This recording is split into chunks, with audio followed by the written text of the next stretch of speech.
गईली दुर्गा हेराय गईली काली, माला झुरवाए डाले घर ही में माली। वह सीता के नैहर से घुर गए नेपाली, और अयोध्या में मंदिर बने हाली हाली। जनता से कहले बजावा लोटा थाली, जोगी बाबा शंख घंटा बजावा, कोरोना भगावा कोरोना भगावा।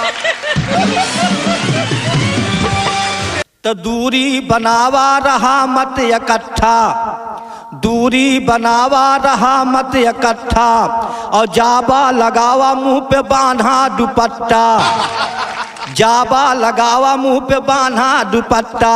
और बैंक में रोज होला धक्की के धक्का, और क्रिकेट वाले के बंद चौका छक्का, और बंद कारखाना बंद सारा भट्ठा।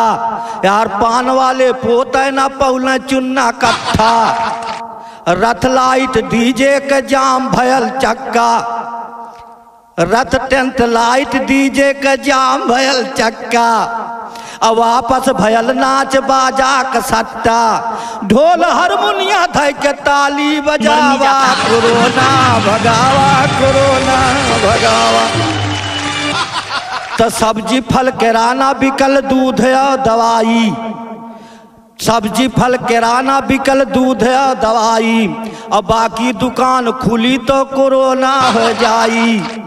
अलमारी में हलवाई का सर गईल मिठाई, और दाढ़ी बार घर घर बनावेल नाई।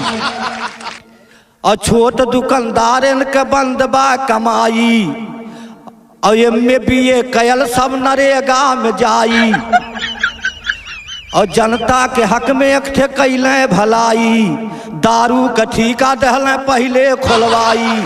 पिया मार करा थाने में आवा, कोरोना भगावा कोरोना भगावा। तो जनता समझना ही पावत सियासत, और 12 बजे रतिया में आवे ले आफत। नोटबंदी GST कोरोना में सासत, प्रवासी मजदूरन के भइल खूब हिफाजत। अब आधा मर गईले आधा घरे अइले हाफत, और 14 दिन जाई जे मिली छीकत खासत। और होई मुकदमा अगर करबे खिलाफत, 56 इंच सीना के देखा दहले ताकत। बुझावा बल्ब घर में दिया जरावा, कोरोना भगावा कोरोना भगावा। जय जय भारत।